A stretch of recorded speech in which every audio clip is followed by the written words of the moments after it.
Market లో invest చేసి మీ డబ్బులు డబుల్ చేసుకోవాలనుకుంటున్నారా? సుందరరామిరెడ్డి గారి లైవ్ సెమినార్ కి అటెండ్ అవ్వండి.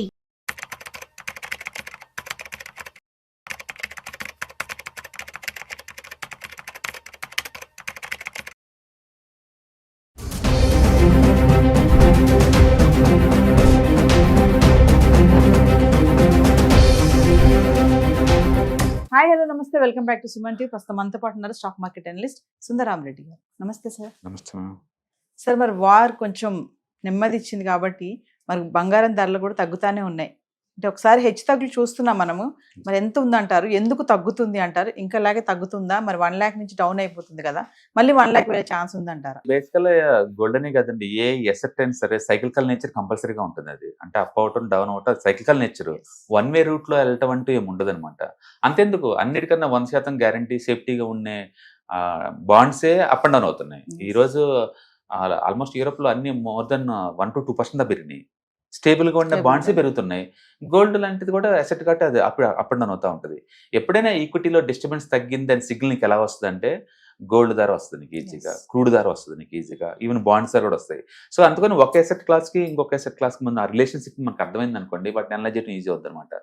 సో ఇప్పుడు అమెరికా అండ్ చైనా వాళ్ళ టారిఫ్ వార్ని 90 days పోస్ట్పోన్ చేసుకున్నారు. ఇంతకుముందు 145% టారిఫ్ అనుకున్నారు కదా, ఇప్పుడు కాస్త 30K వచ్చేసింది అనమాట.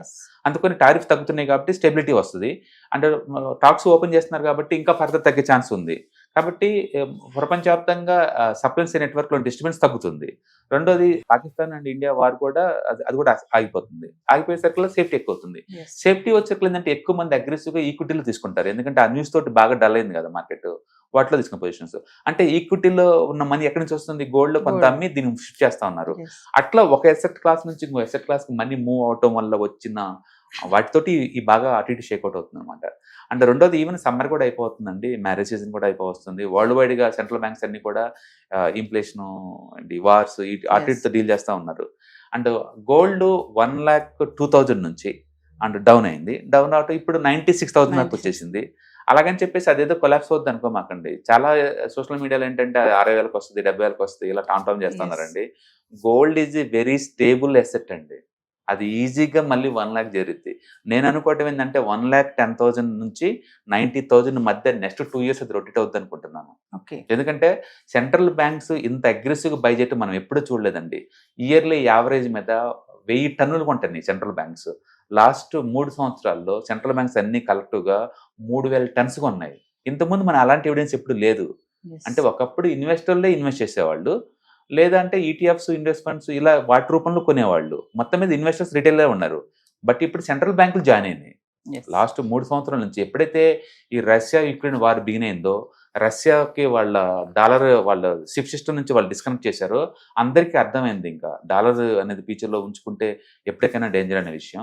అందుకని వాళ్ళు కొంత అమౌంట్ని డాలర్స్లో ఉంచేసి గోల్డ్ షిఫ్ట్ చేస్తున్నారు. సెంట్రల్ బ్యాంక్ పాయింట్ ఆఫ్ లో అది గోల్డ్ పెట్టినా డాలర్ పెట్టినా పెద్ద ప్రాబ్లం ఉండదు అనమాట. అందుకని డీ డాలరైజేషన్ థీము వరల్డ్ వైడ్గా వినపడుతుంది. సెంట్రల్ బ్యాంక్స్ అన్ని కొంటున్నాయి. పర్టికులర్గా మనం చూసుకుంటే చైనా గోల్డ్ నిల్వలు కావచ్చు, ఇండియా కావచ్చు, రష్యా కావచ్చు, బ్రెజిల్ కావచ్చు, టర్కీ కావచ్చు, బీభత్సంగా ఉంటాయి గోల్డ్. ఎంత అంటే ఆల్మోస్ట్ లాస్ట్ డెకేడ్లో డబల్ చేసినాయి వాళ్ళ దగ్గర ఉన్న నిల్వల్ని, డబల్ చేసుకుంటూ వెళ్ళిపోతున్నాయి. ఇట్లా సెంట్రల్ బ్యాంక్ నుంచి ఇంత హ్యూజ్ డిమాండ్ ఉంటే గోల్డ్ ఎందుకు టూ మచ్ డ్రాప్ అవుద్ది? అందుకని అందరు అంటున్నట్టు 60,000 70,000 కాదండి. మొన్న పడినప్పుడు 96,000 దాకా వచ్చేసింది. వరస్ట్ పాలంటే మేబీ 90 రావచ్చు, అంతే తప్ప కొలాప్స్ అవటం అంటే ఉండదండి. ఈజీగా 1 lakh చేరుద్ది. మళ్ళీ gold at the rate of 1 lakh అని మళ్ళీ యూట్యూబ్ లో అన్ని వీడియోస్ వస్తూ ఉంటాయి. అందుకని 1,10,000 అప్పర్ సీలింగ్, లోవర్ సైడ్ 90,000 మధ్య రొటేట్ అవుతూ ఉంటుంది. గోల్డ్ టూ మచ్ గట్టి, అది 3% పడిందంటే అంతే క్విక్ గా మళ్ళీ 2-3% రికవర్ అవుతా ఉంటది. అందుకు టూ మచ్ గా 1,000 పడే ఛాన్సే లేదు. వార్ ఇంపాక్టే కాకుండా ఇంకేముంటాయి సార్ ఇంపాక్ట్ గోల్డ్ రేట్ తగ్గడానికి పెరగడానికి? సెంట్రల్ బ్యాంక్స్ వాళ్ళు డాలర్ తగ్గించుకొని డాలర్ డబ్ చేసుకుంటూ గోల్డ్ లో మార్చుకుంటున్నారు. ఇప్పుడు ఇండియానే ఉంది అనుకోండి, ఎవ్రీ మంత్ యావరేజ్ మీద 5 tons కొంటుంది. అంటే వీళ్ళు కొంటున్నారంటే ఇంతకుముందు ఏం చేశారు? ఆ డబ్బుని వాళ్ళు డాలర్లో స్టోర్ చేసేవాళ్ళు ఇంతకుముందు. ఇప్పుడు డాలర్ కాకుండా గోల్డ్ తీసుకుంటున్నారు. అట్లా వరల్డ్ వైడ్గా ఉంది ఆ టెండెన్సీ. ఒక ఇండియా కాదు, ఒక టర్కీలో కూడా గోల్డ్ డబల్ అయింది వాళ్ళు లాస్ట్ డికేడ్లో. అంటే చైనా వాళ్ళు డబల్ స్టోర్ చేశారు లాస్ట్ డికేడ్లో. సో సెంట్రల్ బ్యాంక్ నుంచి డిమాండ్ వస్తుంది. అంటే డాలర్లో ఇది కొంత డబ్బు షిఫ్ట్ అవుతున్నట్లు లెక్క. అంటే మైనింగ్ యాక్టివిటీ కూడా తగ్గిపోయింది వరల్డ్ వైడ్గా, అంత వర్త్ కాదు ఇప్పుడు. అందుకని మైనింగ్ యాక్టివిటీ తగ్గడం వల్ల రీసైక్లింగ్ అవుతుంది, గోల్డ్ ఉన్నదే బయటికి రావాలి కదా, అట్లా డిమాండ్ పెరుగుతుంది. అండ్ వరల్డ్ వైడ్ గా ఇన్వెస్టర్స్ కూడా గోల్డ్ మీద ఎక్కువ ఇన్వెస్ట్ చేస్తున్నారు, ఇంతకుముందు లేదు అది. అండ్ థర్డ్ బిగ్గెస్ట్ మనం బుల్ మార్కెట్ లో ఉన్నాం. అంటే 2024లో అది almost 14 years cup and handle pattern breakout అయింది అనమాట. దాని టార్గెట్ ఎంత ఉంటుంది అంటే గోల్డ్ కనీసం నెక్స్ట్ డెకేడ్ లో కనీసం ఒక 5x వెళ్ళిపోయి ఎంత ఉంది అంటే యావరేజ్ మీద అది ఎవ్రీ ఇయర్ 15% పోయేలాగా ఉంది. అంటే గోల్డ్ మన ప్యాటర్న్ కనుక చూసుకుంటే ఒక 10 years బ్యాక్ తీసుకుంటే ఇయర్లీ యావరేజ్ మీద 10% కూడా వచ్చేది కాదు. లాస్ట్ 5 years కనుక చూసుకుంటే యావరేజ్ మీద 15% వచ్చేది. లాస్ట్ 3 years చూసుకుంటే యావరేజ్ మీద 18% వస్తుంది. లాస్ట్ ఇయర్ 30 దాకా వచ్చింది. అంటే రాను రాను వరల్డ్ లో అన్సర్టనిటీ పెరిగింది అని చెప్పడానికి గోల్డ్ చార్ట్ ఒకటి చాలు, ఎందుకంటే గోల్డ్ రేట్ ఎక్కువ పెరుగుతుంది కాబట్టి. అట్లా వరల్డ్ వైడ్ గా గోల్డ్ పెట్టడం ఎక్కువ అవుతుంది. ఈ మధ్య ఈక్విటీలో ఉన్న వాలటిలిటీ తట్టుకోలేక అందరూ మల్టీ అసెట్ అలొకేషన్ ఫండ్స్కి వెళ్ళిపోతున్నారు. అంటే వాళ్ళు ఖచ్చితంగా ఎంతకంత పోర్షన్ గోల్డ్ సెలవుల్లో పెడతారనమాట. అందుకని ఇట్లు మ్యూచువల్ ఫండ్ వాళ్ళ దగ్గర నుంచి డిమాండ్ వస్తుంది, ఈటీఎఫ్స్ ఇండెక్స్ ఫండ్స్ పుణ్యమౌంట్ డిమాండ్ వస్తుంది. అండ్ ఇండియన్ కల్చర్లో పార్ట్ అది. ఇండియా నుంచి ఆల్మోస్ట్ మనం 5 లక్షల గోల్డ్ కొంటాం, 5 లక్షల కోట్ల గోల్డ్ ప్రయాణం వరల్డ్ వైడ్ ఇంపోర్ట్ చేసుకుని మరి ఈ గోల్డ్ పెరుగుతుంది. సెంట్రల్ బ్యాంక్స్ పెరుగుతుంది. ఈక్విటీలో ఎంత డిస్టర్బెన్స్ ఉంటే అంత గోల్డ్ పెరిగింది. ఒక అసెట్ క్లాస్గా ఇయర్లీ 12% పెరిగింది. ఈక్విటీలో డిస్టర్బెన్స్ వచ్చిన 10 ఇంకా ఎక్కువ పెరుగుతుంది. అందుకని overall gold stable asset, too మచ్కి పడదు. కాబట్టి మనం మళ్ళీ gold 1 lakh with in 1 month కల్లా వచ్చి దాన్ని ఈజీగా ఎక్స్పెక్ట్ చేయొచ్చు. 90 to 1 lakh మధ్యలో అయితే ఉంటుంది, 90 నుంచి తగ్గదు, తగ్గే ఛాన్స్ లేదు, చాలా తక్కువ. ఎందుకంటే అది స్టేబుల్ అసెట్, అంత ఈజీ కాదు, పట్టంత ఈజీగా బౌన్స్ అవుద్ది. Hi, 1 day class room environment లో ఆఫ్లైన్ వెబినార్ జరగబోతుంది. అండ్ ఇంట్రెస్ట్ ఉన్న పార్టిసిపెంట్స్ ఈ కింద స్క్రోల్ అవుతున్న నెంబర్కి రింగ్ చేసుకొని సీట్ బుక్ చేసుకోండి. దీంట్లో ETFs, index funds and mutual funds మీద completely and hand holding experience మీకు ప్రొవైడ్ చేయబడుతుంది.